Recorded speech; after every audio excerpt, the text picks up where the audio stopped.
ഞങ്ങൾ 4 പേര് ചേർന്ന് കുറച്ച് നാൾ മുന്നേ അമേരിക്കയിലെ സിയാറ്റിലിൽ നിന്ന് അറ്റ്ലാന്റ വരെ ഒരു റോഡ് ട്രിപ്പ് നടത്തിയായിരുന്നു.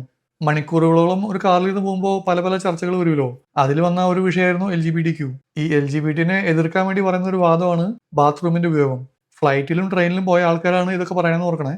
അനുകൂലിക്കുന്ന ഞാനൊക്കെ പറഞ്ഞത് ജെൻഡർ ന്യൂട്രൽ ആയിട്ട് ബാത്റൂം ഉണ്ടാ പോരെ, പ്രശ്നം തീർന്നില്ലേ. ഞാൻ സാധാരണ സോളോ ട്രിപ്പ് പോകുന്ന സമയത്ത് ഹോസ്റ്റലിലാണ് താമസിക്കാറ്. ഈ ഹോസ്റ്റലിൽ താമസിക്കുന്ന സമയത്ത് ആണും പെണ്ണും LGBTQ ആരായാലും കുഴപ്പമില്ല, എല്ലാവർക്കും കോമൺ ബാത്റൂമാണ്. അവിടെയൊന്നും ഞാൻ യാതൊരു പ്രശ്നം കണ്ടിട്ടില്ല.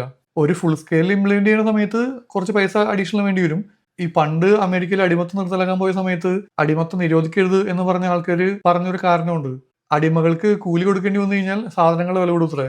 ഈ ലിംഗഭേദമില്ലാത്ത ബാത്റൂം പണിയുമ്പോൾ പൈസ കുറച്ചിലാവെന്ന് പറയുന്ന ആൾക്കാരുടെ വാദവും ഈ അടിമത്തത്തെ അനുകൂലിക്കുന്നവരുടെ വാദം ഏറെക്കുറെ ഒരുപോലെയാണ് എനിക്ക് തോന്നുന്നത്. അങ്ങനെ ഇതെല്ലാം പറഞ്ഞുകൊണ്ടിരിക്കുന്ന സമയത്ത് നമ്മുടെ ട്രിപ്പ് മൊണ്ടാനയിലെ ബ്രോഡസ് എന്ന സ്ഥലത്തെത്തി. അങ്ങനെ ബ്രോഡസിലെ ഒരു സ്റ്റോറിൽ കയറിയപ്പോൾ കണ്ട കാഴ്ചയാണിത്. നമ്മൾ പറഞ്ഞ കാര്യം നേരിട്ട് കാണിച്ചു കൊടുക്കാൻ പറ്റി. ഈ മോഡൽ വേണമെങ്കിൽ നമുക്ക് ഇന്ത്യയിലും പരീക്ഷിക്കാം അല്ലേ?